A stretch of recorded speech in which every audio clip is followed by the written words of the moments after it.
नमस्कार, मी नेहा जोशी. मनम ध्यानम या माझ्या चॅनलमध्ये तुमचं पुन्हा एकदा खूप खूप स्वागत. माझ्या या चॅनलवरती मी अनेक इंटरेस्टिंग कोर्सेस पोस्ट करत असते आणि माझ्या प्रत्येक व्हिडिओमध्ये मी नेमक्या आणि सोप्या शब्दामध्ये ती माहिती देत असते. माझ्या चॅनलला इतकं प्रोत्साहन दिल्याबद्दल सगळ्यात पहिल्यांदा खूप खूप धन्यवाद. आजही मी एक असाच इंटरेस्टिंग कोर्स घेऊन आलेली आहे. आपण सगळे कधी ना कधी गोंधळलेलो असतो. म्हणजे एखाद्या सिच्युएशनमध्ये काय करावं, कोणता डिसिजन घ्यावा हे आपल्याला समजत नाही. कुणाचं तरी मार्गदर्शन घ्यावंसं वाटतं, लाईक ज्योतिषी वगैरे. पण तुम्हाला माहिती आहे का, अशा वेळेला युनिव्हर्स आपल्याला मार्गदर्शन करत असतं, आपल्याला काही ना काहीतरी संकेत देत असतं, पण आपण ते ओळखत नाही, आपल्या लक्षात येत नाही. सो आज आपण नेमकं हेच शिकणार आहोत. आज आपण शिकणार आहोत युनिव्हर्सकडून मार्गदर्शन मिळवण्याची एक खूप सुंदर आणि प्राचीन आणि खूप सोपी पद्धत, जिचं नाव आहे बिब्लिओमॅन्सी. खूप इंटरेस्टिंग मेथड आहे, त्यामुळे हा व्हिडिओ पण इंटरेस्टिंग होणार आहे, हा कोर्स पण इंटरेस्टिंग होणार आहे. सो शेवटपर्यंत नक्की बघा आणि शेवटी पण मी तुम्हाला एक छान इंटरेस्टिंग गंमत करून दाखवणार आहे. त्यामुळे शेवटपर्यंत तर हा कोर्स अगदी नक्कीच बघा. अर्थातच ही माहिती तुम्हाला दुसरीकडे कुठेही मिळणार नाही. तर पहिलं बिब्लिओमॅन्सी म्हणजे काय? तर बिब्लिओमॅन्सी म्हणजे पुस्तकाद्वारे भविष्य व मार्गदर्शन बघण्याची कला. म्हणजे एखादं पुस्तक उघडून त्यातून मिळालेल्या शब्दांमधून किंवा वाक्यांमधून मार्गदर्शन घेणं. तो बिब्लिओ याचा सिंपल अर्थ काय आहे? पुस्तक. आणि मॅन्सी म्हणजे डिव्हिनेशन किंवा भविष्य जाणणं. तर आपण बिब्लिओमॅन्सी म्हणजे ग्रंथशास्त्र वाटल्यास म्हणू. सो ही एक इंट्युटिव्ह म्हणजे अंतर्ज्ञानावरती आधारित अशी पद्धत आहे. ह्यात आपल्याला अर्थातच कुठलंही लॉजिक वापरायचं नाही आहे. का? तर आपलं सबकॉन्शियस माइंड हे युनिव्हर्सल कॉन्शियसनेसशी कनेक्टेड असतं. म्हणजेच आपण आपलं सबकॉन्शियस माइंड आणि युनिव्हर्स यांच्यामध्ये जर का कम्युनिकेशन घडवून आणलं, कम्युनिकेशन साधलं, तर आपल्याला आपल्या प्रश्नांची उत्तरं तिथून नक्कीच मिळतात. कारण युनिव्हर्सल माइंडमध्ये आपल्या सगळ्याच प्रश्नांची उत्तरं असतात, बरोबर? आता ही उत्तरं युनिव्हर्सल माइंडमधनं कशी मिळवायची ते बघू. सो सगळ्यात आधी आपण बिब्लिओमॅन्सीमध्ये नेमकं करायचं काय, म्हणजे बिब्लिओमॅन्सी म्हणजे काय आहे ते बघूया. सो बिब्लिओमॅन्सीचा अभ्यास हा मध्ययुगीन युरोपमध्ये जास्त प्रसिद्ध होता. भारतीय पारंपरिक तत्वानुसार शास्त्र आणि मंत्र वापरून पुस्तकातून मार्गदर्शन घेणं ही सुद्धा एक प्राचीन आपल्याकडे एक तंत्र वापरलं जातं. प्राचीन काळामध्ये लोक धार्मिक ग्रंथ वापरायचे. हे प्राचीन तंत्र ॲक्च्युली अनेक संस्कृतींमध्ये वापरलं गेलेलं आहे. अनेक राजे आणि संत देखील निर्णय घेण्यासाठी, डिसिजन घेण्यासाठी याचा वापर करत असत. म्हणजे ही पद्धत नवीन नाही आहे, खूप जुनी आहे आणि ऑफकोर्स ट्रस्टेड आहे. आता आधुनिक काळामध्ये बरेच लोक बिब्लिओमॅन्सी हे तंत्र सेल्फ रिफ्लेक्शन आणि मेडिटेशनसाठी वापरतात. आता यासाठी काय काय लागतं? तर एक धार्मिक किंवा प्रेरणादायी पुस्तक, जसं माझ्याकडे ही भगवद्गीता आहे. रामायण, उपनिषद, बायबल, कुराण यांच्यातला यासारखं कुठलंही धार्मिक पुस्तक. भावनिक प्रश्नांचं उत्तर हवं असेल तर काव्यसंग्रह. नंतर आध्यात्मिक किंवा नैतिक मार्गदर्शनासाठी तुम्ही संत साहित्य किंवा तत्त्वज्ञानाच्या पुस्तकाचा उपयोग करू शकता. व्यावहारिक किंवा मानवी नातेसंबंधांच्या प्रश्नांसाठी आपण एखाद्या कादंबरीचाही उपयोग करू शकतो. त्याचप्रमाणे spiritual books, self help books किंवा तुमचं कुठलंही फेवरेट पुस्तकसुद्धा तुम्ही ह्याच्यासाठी वापरू शकता. फक्त इम्पॉर्टंट काय आहे, तर तुम्हाला त्या पुस्तकाशी काहीतरी इमोशनल कनेक्शन असणं हे गरजेचं आहे. त्यानंतर तुमचे विचार लिहिण्यासाठी किंवा आपल्याला जो संदेश मिळणार आहे त्याच्याबद्दल नोट्स काढण्यासाठी एक नोटबुक किंवा डायरी आपल्याकडे पाहिजे. सो आय एम शुअर की तुम्हाला आता उत्सुकता वाढली असेल की हे करायचं कसं. तर मेथड काय, म्हणजे हे वापरायचं कसं? तर तुम्ही निवडलेला ग्रंथ तुम्ही तुमच्या दोन्ही हातांमध्ये घ्या. जसा आता हा एक ग्रंथ आहे भगवद्गीता, हा दोन्ही हातांमध्ये घ्या. असा डोळे बंद करा, लांब श्वास घ्या, मन शांत करा आणि मग मनातल्या मनात किंवा मोठ्यांनी म्हणा की मला या ग्रंथातून, या पुस्तकातून योग्य ते मार्गदर्शन मिळणार आहे, माझ्या प्रश्नाचं उत्तर मिळणार आहे, ही मला पूर्ण खात्री आहे. युनिव्हर्स मला योग्य ते मार्गदर्शन दे, मी तयार आहे ऐकण्यासाठी. I am ready to receive the guidance from the universe. हे असं मनात शांतपणे म्हणा आणि मग हळूहळू डोळे उघडा. आता आपल्या प्रश्नाचं उत्तर आपण ह्या पुस्तकातनं शोधून कसं काढायचं, तर त्याच्यासाठी आपण 2-3 पद्धती वापरू शकतो. सगळ्यात पहिली पद्धत म्हणजे रँडम पेज मेथड. म्हणजे हे पुस्तक घ्यायचं, सहजपणे एखादं तुम्ही पान उघडा, निवडा आणि मग त्याच्यावरती लक्ष केंद्रित करून त्याच्यावरती जे काही लिहिलेलं आहे त्या पेजवरती, जी वाक्य दिसतात, त्यामध्ये तुम्हाला प्रश्नाचं उत्तर मिळेल. कसं ते मी नंतर सांगणार आहे. मग तुम्ही पुस्तकाचं पान सिलेक्ट करण्यासाठी तुम्ही जस्ट असं हे करून कुठलंही पान घेऊ शकता. दुसरी मेथड म्हणजे फिंगर मेथड. म्हणजे पुस्तक उघडायचं, डोळे बंद करायचे आणि सहजपणे कुठल्या पॅरेग्राफ किंवा लाईनवरती आपलं बोट ठेवायचं आणि मग त्या पॅरेग्राफमधली सगळी वाक्य वाचा, ती इंटरप्रिट करा, तुमच्या प्रश्नाशी जोडा आणि तुम्हाला गायडन्स मिळेल. तिसरी मेथड म्हणजे नंबर मेथड. म्हणजे मनातल्या मनामध्ये तुम्ही कुठलाही नंबर धरा, म्हणजे तो पेज नंबर असेल किंवा लाईन नंबर त्या पेजवरचा पर्टिक्युलर असेल, ते पेज उघडा, त्या लाईन नंबर जर का हे असेल तर त्याच्यातनं लाईनमधनं वाचा आणि चिंतनातून त्या लाईनवरती जे लिहिलेलं आहे त्यातून तुम्हाला गायडन्स नक्की मिळेल. ह्याच्यासाठी रूल्स काय आहेत, तर पहिलं म्हणजे मन शांत ठेवायचं, प्रश्न स्पष्ट पाहिजे, अर्थातच मनामध्ये सकारात्मक एनर्जी पाहिजे, जे शब्द मिळालेले आहेत आपल्याला त्याचा वास्तविक अर्थ काय आहे आणि अंतर्गत भावना त्याच्याशी रिलेटेड आपली काय ते समजून घेणं महत्त्वाचं असतं. वेळ घ्या, लगेच निर्णय घेऊ नका की हे मिळालाय संदेश. नोट्स काढा, तुमच्या आयुष्यात ते काही कनेक्ट होतंय का, कसं कनेक्ट होतंय ते बघा.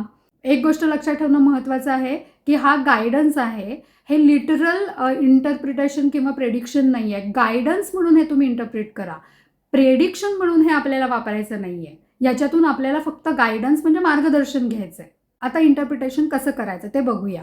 सो मिळालेल्या ओळीचा अर्थ लावताना काही गोष्टींचा विचार करायचा की तो शब्द आणि वाक्य तुम्हाला काय सुचवतोय, ती ओळ वाचल्यानंतर मनामध्ये आपल्या पहिली भावना काय आली होती, हा संदेश आपल्या आयुष्यातल्या कोणत्या प्रसंगाशी मिळता जुळता आहे का, त्यावेळेला काय घडलं होतं, त्यातून आपण काय शिकलो होतो, हे सगळं आपल्या नोटबुकमध्ये लिहायचं. मग त्यातून अर्थ काढण्याचा प्रयत्न करायचा. आय एम शुअर की तुम्हाला तुमच्या प्रश्नाचं उत्तर त्यात नक्की मिळेल. म्हणजे कधीकधी त्या पूर्ण शब्दांचा अर्थ काढल्यावर, कधीकधी त्यातल्या एखाद्याच शब्दामध्ये, कधीकधी त्याच्यात काही रिपीटेड शब्द असतील तर त्यामध्ये, ह्यापैकी कशातही तुम्हाला तुमच्या प्रश्नाचं उत्तर म्हणजे मार्गदर्शन मिळू शकतं. जनरल गायडन्स जर का हवा असेल तर कुठली पण मेथड वापरायची. पेज उघडायचं, पहिला प्रश्न विचारायचा, माझ्या मनाची सध्याची स्थिती काय आहे. दुसरा प्रश्न विचारायचा, माझ्या प्रगतीमध्ये अडथळे कोणते कोणते आहेत आणि का आहेत. तिसरा प्रश्न विचारायचा, आज मी कोणतं छोटं पाऊल उचललं पाहिजे त्या दृष्टीने. आणि मग ह्या तिन्ही प्रश्नाची उत्तरं शोधा. तुम्हाला तुमच्या सिच्युएशनचा गायडन्स किंवा त्या दिवसाचा जनरल गायडन्स पण नक्की मिळेल. मी तर वेळोवेळी असा गायडन्स घेते. एका नोटबुकमध्ये मी ते सगळं नोट डाऊन करते आणि जेव्हा कधीतरी मध्येच मी ते नोटबुक उघडून वाचते ना, तेव्हा माझ्या लक्षात येतं की मला त्या वेळेसाठी परफेक्ट गायडन्स ह्याच्यातून मिळालेला होता. आहे ना इंटरेस्टिंग? सो आता महत्त्वाचा प्रश्न की बिब्लिओमॅन्सी काम कसं करतं, बरोबर? सो जेव्हा आपलं मन शांत असतं तेव्हा आपलं इंट्युशन ॲक्टिवेट होतं. सो आपण जे पेज उघडतो ना ते रँडम नसतं. म्हणजे काय असतं की आपलं सबकॉन्शियस माइंड आपल्याला योग्य त्या शब्दांकडे आपोआप घेऊन जातं. आता ह्याच्यामध्ये 3 गोष्टी महत्त्वाच्या आहेत. पहिलं म्हणजे इंटेन्शन. म्हणजे आपला जो प्रश्न आहे तो क्लिअर पाहिजे. म्हणजेच आपलं इंटेन्शन म्हणजेच आपला प्रश्न तो क्लिअर पाहिजे. प्रश्न काय आहे ते क्लिअर स्टेट केलं पाहिजे आपण. उगीचच असा वेग प्रश्न वगैरे विचारायचा नाही. दुसरी महत्त्वाची गोष्ट म्हणजे इंट्युशन. म्हणजे आपलं अंतर्मन, आपलं मन आहे ना ते आपलं एकदम शांत पाहिजे. आपल्या मनाला आधी पहिलं शांत करायचं, कारण जेव्हा आपलं मन शांत असेल तेव्हाच आपलं सबकॉन्शियस माइंड आपण युनिव्हर्सल माइंडशी कनेक्ट करू शकतो आणि तेव्हाच आपल्याला गायडन्स मिळू शकतो. सो आपलं मन एकदम शांत करायचं. तिसरी महत्त्वाची गोष्ट म्हणजे इंटरप्रिटेशन. म्हणजे तुम्ही त्याचा अर्थ कसा लावता. So take your time. घाई अजिबात करायची नाही. मी आधी एक्सप्लेन केलंच आहे की मेसेज त्याच्यातनं आपल्याला जर मार्गदर्शन आहे ते कसं आपण त्याच्यातून फाइंड आउट करू शकतो. यात लक्षात घ्या की पुस्तकं ही केवळ माहितीची साधनं नाही आहेत, तर ती आपल्या अंतरात्म्याशी संवाद साधण्याचे काइंड ऑफ आरसे आहेत असं आपण म्हणूया. सो आपण जेव्हा एखादं पान उघडतो तेव्हा ते केवळ पुस्तक उघडत नाही, तर आपण आपल्या मनाचा एक बंद दरवाजा उघडत असतो. आता बिब्लिओमॅन्सीचे फायदे काय आहेत, तर अर्थातच मी इतका वेळ एक्सप्लेन करते तसं निर्णय घेण्यासाठी मार्गदर्शन मिळतं. त्यामुळे आपल्या आयुष्यातली अनसर्टनिटी आपल्याला कमी करायला मदत होते. आत्मज्ञान आणि अंतर्गत शांती मिळते, पीस ऑफ माइंड, कारण आपल्याला मार्गदर्शन मिळतं आपलंच. मेडिटेशन, रिफ्लेक्शन, माइंडफुल ह्यासाठी सुद्धा बिब्लिओमॅन्सी खूप उपयोगी आहे. कसं ते मी नंतर पुढे सांगेन. आध्यात्मिक ग्रोथ म्हणजे स्पिरिच्युअल ग्रोथसाठी सुद्धा याची हेल्प होते, कारण ह्याच्यात आपण मेसेजेस स्पिरिच्युअल घेऊ शकतो. पण आता आपण बिब्लिओमॅन्सीचा प्रॅक्टिकल उपयोग कसा करू शकतो, म्हणजे याचा उपयोग करून आपण आपल्या आयुष्यात सकारात्मक बदल कसे आणू शकतो, घडवू शकतो, त्याच्या मी तुम्हाला काही आयडियाज सांगते.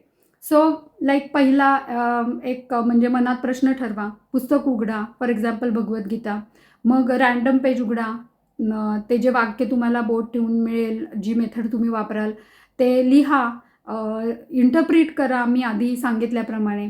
नोट्समध्ये तुमचे त्याच्याबद्दल काय विचार आहेत ते लिहा आणि त्याच्यावरून तुमचा फ्युचर ॲक्शन प्लॅन तुम्ही बनवू शकता. अर्थातच मिळालेल्या मार्गदर्शनाप्रमाणे आपण काय ॲक्शन्स घेतल्या तर आपण गोलपर्यंत पोचायचं, ह्याची हेल्प ह्यामुळे आपल्याला नक्कीच होते आणि आपण एक असा छानपैकी ॲक्शन प्लॅन ह्याच्याने बनवू शकतो. त्याप्रमाणेच आपण प्रश्न विचारल्यानंतर पॉझिटिव्ह ॲफर्मेशन त्या मार्गदर्शनावरती तयार करू शकतो. जसं मी योग्य मार्गावर आहे आणि युनिव्हर्स मला गाईड करत आहे.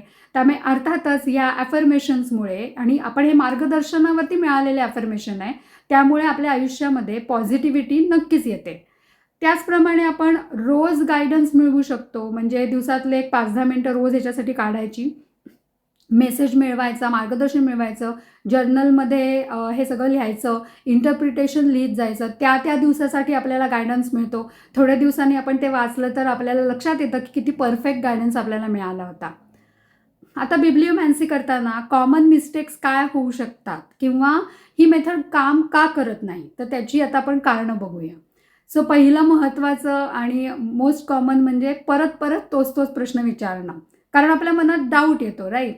कुठलीही गोष्ट जर आपण त्याच्यावरती विश्वास ठेवला तरच काम करते.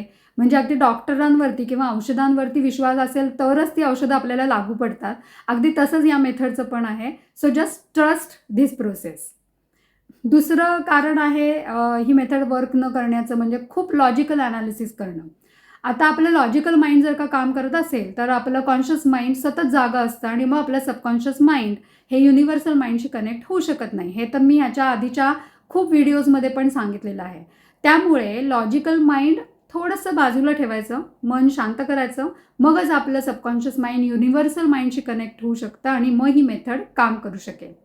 किंवा मग आपल्याला मिळालेलं मार्गदर्शन किंवा आन्सर आवडलं नाही तर परत ती गोष्ट त्याच प्रश्नासाठी करत राहणं हे नॅचरल होतं. पण युनिव्हर्सवरती ट्रस्ट ठेवणं हा ह्या मेथडमधला अतिशय महत्त्वाचा भाग आहे. सो आपल्याला मिळालेलं उत्तर बरोबर आहे का चूक आहे, आपल्याला आवडतंय का नाही आवडतंय, हा विचार करण्यापेक्षा जो गायडन्स मिळालेला आहे त्याच्यावरती विचार करणं आणि त्याच्याप्रमाणे योग्य त्या ॲक्शन्स घेणं हे जास्त महत्त्वाचं आहे. आता मी तुम्हाला इंटरप्रिटेशन कसं करायचं याची छोटीशी काही एक्झाम्पल्स देते. एक्झाम्पल म्हणजे पहिलं म्हणजे आपण करिअरसाठी जर का गायडन्स विचारत असू की माझ्या करिअरसाठी योग्य दिशा कोणती आहे, आपण भगवद्गीतेमध्ये ह्याचा हे काढण्याचा गायडन्स काढण्याचा प्रयत्न केला. आपल्याला असं उत्तर आलं रँडम पेजवरती की योगस्थ कुरु कर्माणी. आता ह्याचं इंटरप्रिटेशन आपण काय करू शकतो की स्वतःच्या कामावरती फोकस करा, बाह्य परिणामावरती चिंता करू नका, प्रत्येक दिवस डिसिप्लिन आणि डेडिकेशननी काम करत राहा, तुम्ही तुमच्या ठिकाणापर्यंत म्हणजे तुमच्या गोलपर्यंत पोचा. दुसरं आपण जर का रिलेशनशिपची ॲडवाईस घेतली, म्हणजे माझ्या नात्यामध्ये हार्मनी कशी येईल कुणाबरोबरच्या, आणि आपण फॉर एक्झाम्पल उपनिषद याच्यासाठी रेफर केलं तर आपल्याला सपोज असा मेसेज आला की सर्वेभ्य मित्रवत भावम धारयेत. ह्याचे इंटरप्रिटेशन आपण काय करू शकतो की सर्वांशी मैत्रीपूर्ण वागा, राग द्वेष सोडा, ओपन कम्युनिकेशन ठेवा. त्यामुळे अर्थातच आपलं रिलेशनशिप यांनी सुधारायला नक्कीच मदत होईल. नंतर डिसिजन मेकिंगसाठी सपोज आपण मी हा डिसिजन घ्यावा का नाही, भगवद्गीता रेफर केलं आणि आपल्याला असं आलं निर्विकार भावेनं कर्म करू. म्हणजे ह्याचं इंटरप्रिटेशन आपण काढलं तर आपल्याला असं मिळतं की निर्णय हा भावनांवरती घ्यायचा नाही, इंटलेक्ट आणि इनर गायडन्सवरती आधारित निर्णय घ्या. घाबरू नका, प्रेशर मध्ये निर्णय घेऊ नका, त्याच्याकडे दुर्लक्ष करा आणि युनिवर्सवरती विश्वास ठेवा. दिसायला ही अगदी साधी मेथड आहे, अतिशय सोपी आहे, पण अत्यंत उपयोगी आणि सहज करता येण्याजोगी मेथड आहे आणि इट्स व्हेरी डीप. मी तर या मेथडचा माझ्या लाईफमध्ये खूपच उपयोग करते आणि इंटरेस्टिंग गोष्ट अशी आहे की ज्या विषयाशी रिलेटेड आपण प्रश्न विचारला आहे ना, म्हणजे लाईक करिअर किंवा हेल्थ किंवा रिलेशन्स, अगदी त्या प्रश्नाला अनुसरूनच गायडन्स आपल्याला प्रत्येक वेळेला मिळतो. But just trust the process. मी तर ह्याच्यासाठी डिजिटल बुकसुद्धा वापरते. आता आपल्या सगळ्यांकडे साधी बुक्स तर नसतात, डिजिटल बुक्स असतात आणि मग डिजिटल बुक्समध्ये इंडेक्स असतो किंवा मग डिजिटल जे बुक असतं किंवा मग डिजिटल बुक जे असतं ते आपण कुठपर्यंत वाचलं दाखवणारा एक बार असतो आणि त्याच्यावरती पर्सेंटेज असतं की इतकं इतकं वाचून झालेलं वगैरे. तर मी ते बुक घेते, तो बार पुढे मागे करते आणि मला पाहिजे तिथे म्हणजे माझं इंट्युटिव्हली थांबते आणि मला प्रत्येक वेळेला अगदी करेक्ट गायडन्स मिळतो. हा माझा एक्सपिरियन्स आहे. मी गायडन्स भगवद्गीता आणि माझी 2-3 फेवरेट सेल्फ हेल्प बुक्स आहेत त्यातून, किंवा माझ्या 2-3 फेवरेट नॉवेल्स आहेत त्यातून, किंवा चायनीज एक ई चिंग नावाचं भविष्याचं पुस्तक असतं.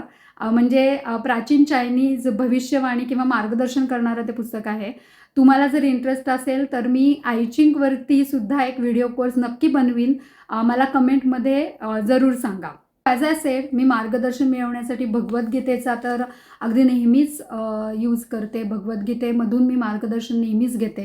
त्याचप्रमाणे माझ्याकडे एक हे बुक ऑफ आन्सर्स म्हणून एक बुक आहे, छोटूसं बुक आहे. तर ह्याच्यामध्ये सुद्धा असे वेगवेगळे मार्गदर्शनपरच वाक्य असतात.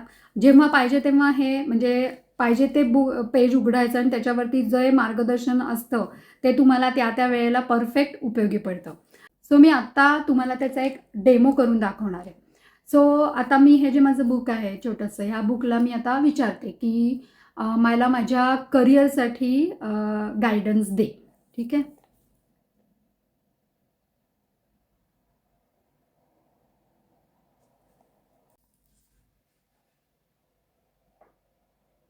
सो मला आन्सर आलं आहे बी पेशंट. बघा किती समर्पक उत्तर आहे. सो आता आपण भगवद्गीतेमधून गायडन्स घेऊया. जे आत्ताचं युद्ध चालू आहे, जे सिच्युएशन आत्ता सगळीकडे आहे, त्याच्याबद्दल काय गायडन्स आहे.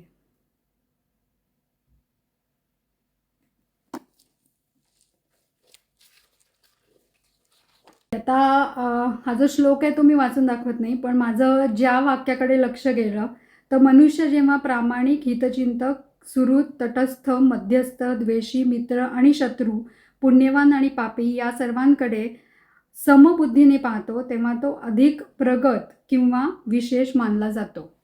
आय गेस हा परफेक्ट गायडन्स आहे. आत्ता गरज आहे ती प्रामाणिकपणे शत्रूकडे पण त्याच नजरेने बघण्याची, सगळ्या जगाचं हित बघण्याची आत्ता सगळ्याच नेत्यांना गरज आहे. त्यामुळे तो संदेश आपल्याला ह्यातून अगदी नक्कीच मिळालेला आहे. आता मी डिजिटल बुकमधनं गायडन्स कसा मिळवते तर हे मी तुम्हाला सांगते. माझ्याकडे एक ॲप आहे बुक्सचं, त्याच्यामध्ये वेगवेगळे बुक्स आहेत. तर हे जे बुक मी तुम्हाला सांगितलं होतं ई चिंग नावाचं, आय डोंट नो तुम्हाला दिसतंय की नाही. तर हे ई चिंग म्हणून एक बुक आहे. हे चायनीज भविष्य सांगणारं बुक आहे. खूप इंटरेस्टिंग मेथड आहे ह्याच्यातनं आपल्या प्रश्नाचं उत्तर शोधण्याची. तुम्हाला पण ह्या कोर्समध्ये पण जर का इंटरेस्ट असेल तर मला कमेंटमध्ये नक्की सांगा. मी खूप सोप्या भाषेमध्ये हा कोर्स इथे आणण्याचा प्रयत्न नक्की करेन. सो हे ई चिंग बुक आहे. तर ह्या ई चिंग बुकला पण मी आता माझ्या करिअरबद्दल प्रश्न विचारते की मी काय करायला पाहिजे. की आता मी रँडमली कुठलं तरी पेज काढणार आहे.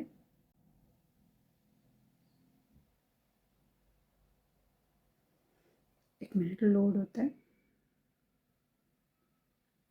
ओके. सो ह्याच्यामध्ये असं आलेलं आहे की superior person clings faithfully to dignity and integrity. Okay. So it makes sense, कारण माझा हा जो म्हणजे मी हे जे करते काउन्सिलिंगचं काम किंवा मी सर्टिफाईड हिप्नोथेरपिस्ट आहे, तर त्याच्यामध्ये डिग्निटी आणि इंटिग्रिटी ठेवणं क्लायंट्सशी हे अतिशय महत्त्वाचं आहे. मी ठेवते.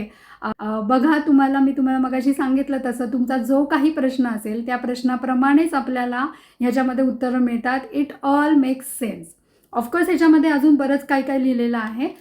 ते मी सगळं आता माझ्या नोट्समध्ये काढीन, त्याचा अर्थ लावण्याचा प्रयत्न करीन. पण जे मला पटकन जे 2 शब्द दिसले ते मी तुम्हाला सांगितले. अत्यंत सोपी अशी दिसणारी मेथड आहे, पण आपल्याला योग्य ते मार्गदर्शन योग्य त्या वेळी घरच्या घरी देणारी ही अतिशय सिंपल मेथड आहे. ज्योतिषाकडे जायची तुम्हाला गरज नाही आहे मार्गदर्शन मिळवण्यासाठी. तुमचं मार्गदर्शन तुम्हीच मिळवू शकता. फक्त एकच गोष्ट याच्यामध्ये करायची की इंटरप्रिटेशन करण्यासाठी घाई करायची नाही. कधी-कधी काय होतं की भगवद्गीतेसारखे वगैरे आपण जेव्हा ग्रंथ घेतो, त्याच्यात सिंपल वर्ड्समध्ये लिहिलेलं नसतं. आपल्याला ते वाचून कळत नाही. म्हणून आपण पटकन ते पेज उलटून दुसऱ्या पेजवरती आन्सर आहे का वगैरे बघायला जातो. तर तसं करायचं नाही. तुम्ही त्याच्यावरती जे काही वाक्य लिहिलेले आहेत, शब्द लिहिलेले आहेत ते नीट बघा, त्याचा अर्थ लावण्याचा प्रयत्न करा, गुगलवरती सर्च करा आणि फायनली तुमच्या लक्षात येईल की इट ऑल मेड सेन्स. तुम्ही जो प्रश्न विचारला होता अगदी त्या प्रश्नाचं समर्पक उत्तर तुम्हाला त्या पेजवरती 100% मिळालेलं आहे. तुम्ही ही मेथड नक्की करून बघा. तुम्हाला याच्यामध्ये काही क्वेश्चन्स असतील तर तुम्ही कमेंट्समध्ये पण ते नक्की लिहा. आजचा कोर्स तुम्हाला आवडला असेल तर लाईक पण करा, शेअर पण करा आणि अजूनही माझ्या चॅनलला सबस्क्राईब केलं नसेल तर सबस्क्राईब पण नक्की करा. माझ्या या चॅनलवरचे अजून काही व्हिडिओ कोर्सेस आहेत ते सुद्धा नक्की बघा. मी सर्टिफाईड हिप्नोथेरपिस्ट आणि पास्ट लाईफ रिग्रेशन थेरपिस्ट पण आहे. तर तुम्हाला ह्याच्याशी रिलेटेड जर का माझ्याशी काही संपर्क साधायचा असेल तर माझ्याशी संपर्क अगदी नक्की साधा. Thank you so much for watching this course. आणि नक्की तुम्ही ह्या पद्धतीचा तुमच्या आयुष्यामध्ये उपयोग करा आणि तुमच्या छोट्या छोट्या प्रश्नांची उत्तर मिळवायचा ह्याच्यातून नक्की प्रयत्न करा. Thank you so much. धन्यवाद.